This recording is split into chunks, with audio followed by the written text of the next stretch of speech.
I want to take you to this place, this special place where I learned everything I know about design, and that helped me shape up, the technology that we've built.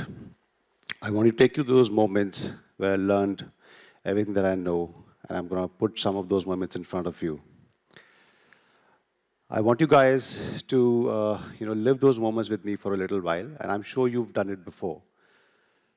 So just close your eyes for a few seconds, few minutes probably, and travel with me to that space.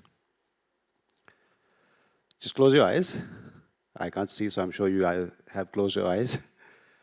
And imagine yourself standing in this busy, noisy market where you usually end up buying your vegetables or groceries or whatever. Imagine yourself standing in this place where there's a lot of people, a lot of noise, and you've just bought something very simple, something worth 20 bucks or so. And now you take out your phone, you scan this small, torn little QR code, you enter the amount, you enter the PIN number, and you press the pay button. And then nothing happens. There's pin drop silence. You're waiting for something to happen. In that moment, two things happen. You look into the eyes of the shopkeeper looks into your eyes, and you're waiting for something to happen. You're just waiting there. That small moment of tension is what I call the nervous dance between you two. It's like a high-stake poker game over 20 rupees. And then suddenly, that sound comes, ting, ting, ting. I'm sure you all heard of this.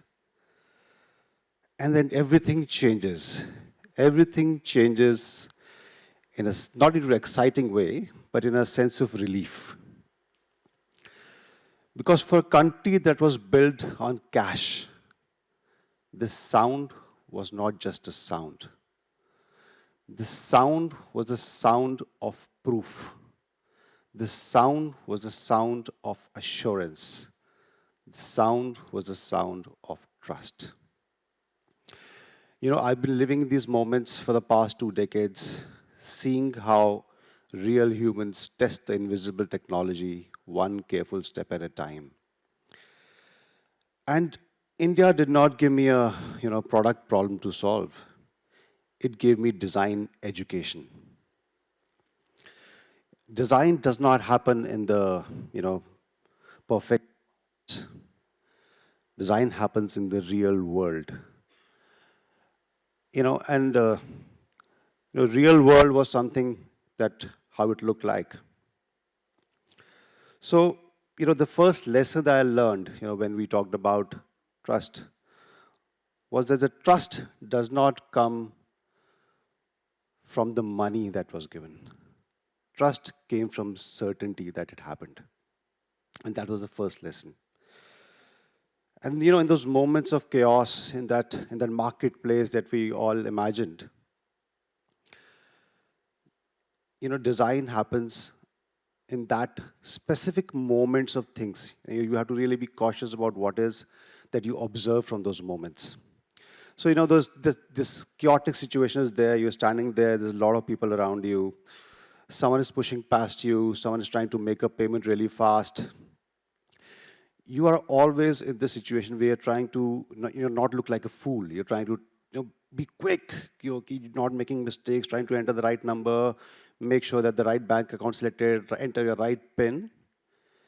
Those moments is when design happens. So it becomes a performance pressure for all of us at that point in time. And this is the next learning, that the best design is not the one that happens in the calm room. Best design is the one that works in this chaos. Though there are moments of stress when you're making a payment, but there's a moment when the stress turns into fear. Because the technology is invisible, you cannot see it, and something has happened. You've pressed a button, and there is this beautiful animation that starts to load up. It's called the spinner. Most of you would have seen it. Sometimes it's called the processing screen. It just keeps loading, loading, and loading. And it means nothing at all. It's just put you in a situation where you are not in control, and the system is not responding. The system has gone silent. This is the worst stage of design. It's called ambiguity.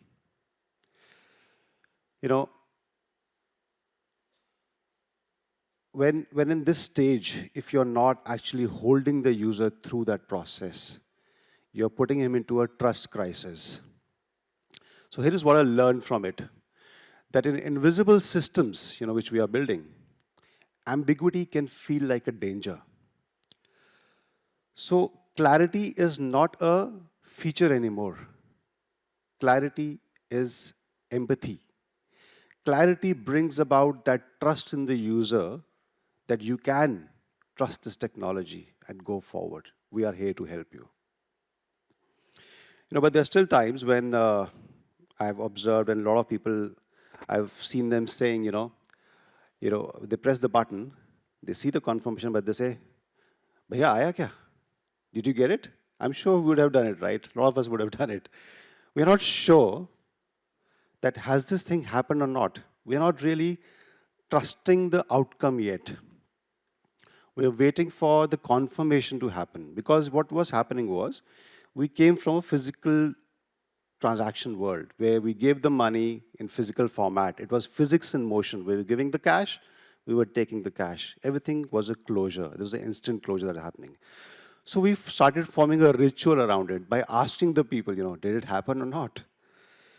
So in invisible systems, when you start forming rituals because you're not trusting the system, you need reassurances.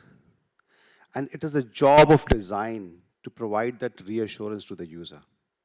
And that is when that sound which I talked about initially, the sound of payment, which we all know now very well, became bigger than the technology itself. It became a culture. And now that culture is so embedded into us that whenever we go and make a payment, we don't even wait for it to happen. We just walk away hearing the sound that, oh, this happened already. So whenever you're building something, make sure that you build for reassurance. You avoid these ambiguous situations. I'm going to just jump right through this. These are the core lessons that I learned. But there was one more situation, which is happening with us a lot of time. We make a payment. Whenever you have to make a payment for somebody for the first time, what is it that you do? It's almost like, a national habit that we find a workaround for things. I used to do it. I'm guilty of it. And I'm sure a lot of you would have done it. It's called the 1 rupee test. We'll first send a 1 rupee to somebody. We'll then take a screenshot. Then we'll send it to the guy. Then we'll call him. Did you get it? Have you received the money? What is that? That's not adoption of technology. That's called negotiating with fear. When you start negotiating with fear, you not put it as a technology problem. It's more of a design issue. It's a design failure for all of us in that case. So when trust is weak, we don't stop. We become careful and we find a way around it. So make sure that whatever you're building in for future, you are first ensuring that the user trusts your technology so well that he's not using the technology to trust his technology again. Why all this is important for you guys now today? Because India is going into this next stage of building the new invisible systems. Systems where users cannot see and they're blind to it. And if trust fails in those systems, then users will just not revolt. They will opt out of it. and we will not have a progressive nation. We will not have a growth that will come to us. We will not be able to build up new technologies, adapt those technologies. So if you were to take one final, takeaway, it is this, that, when you're building for India, you're not just designing technology, you are designing courage. And make sure that you don't lose this aspect of design or technology. Because the moment you start getting into building, for money, you're not building for the user. So, the final takeaway, again, I would try to reiterate, is that the future does not arrive, when the technology is ready. Future arrives when we humans are ready. And humans become ready when design helps them face this invisible technology. Thank you. Thank you so much.